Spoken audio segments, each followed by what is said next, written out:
passé, monsieur Louvel? Bien, très bien. On a expliqué l'ensemble du dossier de reprise. Beaucoup de questions ont été posées auxquelles nous avons répondu. Et nous avons dit qu'au fur et à mesure maintenant que les éléments arriveraient concrets, on leur transmettrait et qu'à partir de là, ils pourront juger ce dossier de reprise puisqu'ils ont un maximum d'éléments maintenant.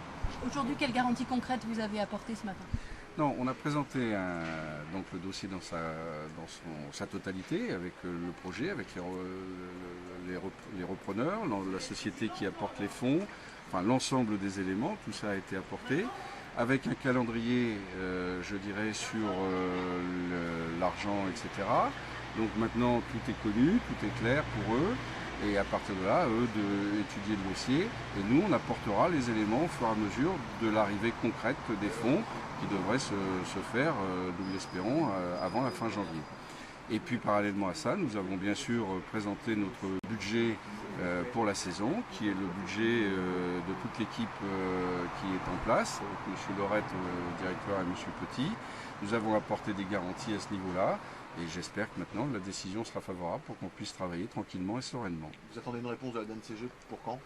Bon, je pense lundi, parce que là aujourd'hui ils ont encore une audience et je pense qu'ils se réuniront lundi pour discuter de tout cela, donc lundi en fin de journée. Comment a été perçu le dossier que vous avez présenté? Ah, ça, c'est pas à moi qu'il faut poser la question. Moi, je pense qu'on a bien répondu à toutes les questions, qu'il y avait des interrogations qui avaient peut-être pas été bien comprises, donc on a bien précisé. On a rapporté des documents complémentaires pour bien montrer pourquoi il y avait telle ou telle chose. Je vous prends un exemple, parce que ça nous tient à cœur, Monsieur Mayol et moi. On a parlé de la banque mauritanienne, mais nous, on n'a rien à voir avec la banque mauritanienne. C'était une banque qui était dans le circuit par le biais d'un autre acteur. Cette banque a été supprimée de ce circuit-là.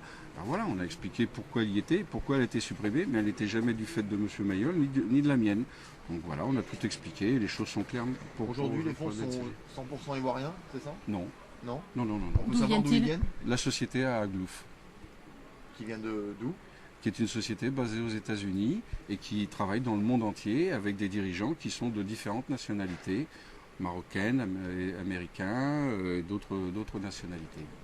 Donc pour un montant global de combien alors finalement? Alors, le montant total d'investi par Aglouf au sein de la société MSI est de 20 millions. Et pour le HAC, nous attendons dans un premier temps 6 et 2 millions. 6 pour le rachat et 2 millions pour le compte courant qui seront portés au capital d'ailleurs. Et ensuite, les éléments nécessaires pour faire vivre le club qu'apportera M. Mayol au fur et à mesure à partir de l'argent qu'il détiendra au sein des MSI. Voilà, le schéma est très simple. Maintenant, il faut encore une fois que l'argent parte bien des banques et arrive bien sur notre banque. Il n'y a plus que ça, mais c'est le plus important. Monsieur Mayol, un petit mot? Rien, aucun, plus rien, fini. Il a tout dit, donc ça suffit largement, donc je vais reprendre ce qu'il a dit, donc il n'y a pas d'intérêt. C'est quelque chose qui se concrétise? Exactement, j'essaye de faire le maximum depuis des mois, et puis voilà. Mais l'argent n'est pas encore là concrètement. Je viens d'y répondre. Les éléments seront apportés à la DNCG au fur et à mesure de l'arrivée des fonds. Je vais prendre je suis désolé. Vous pensez que c'est suffisant pour les avoir convaincus ce matin? Non, attendez, je crois que vous avez oublié juste un petit point. Il y a un dossier de reprise et il y a un budget qui a été remis pour la saison à venir. Ils ont à statuer sur le budget pour la saison à venir. Et c'est cela que nous attendons pour pouvoir nous mettre au travail. S'ils nous donnent le feu vert sur le budget qui a été remis, à ce moment-là, nous pourrons travailler sereinement et tranquillement.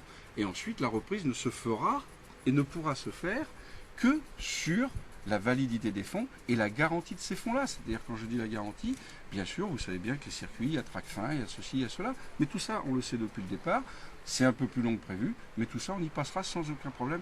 À l'arrivée, si ça se fait, il n'y aura pas l'ombre d'un doute sur les provenances et sur l'arrivée des fonds. Donc aujourd'hui, vous avez présenté un budget, sans les fonds, c'est-à-dire avec voilà, une absolument. à la fin de la saison. Si nécessaire, tout à fait. Voilà, c'est clair. Bonne journée. Merci à vous.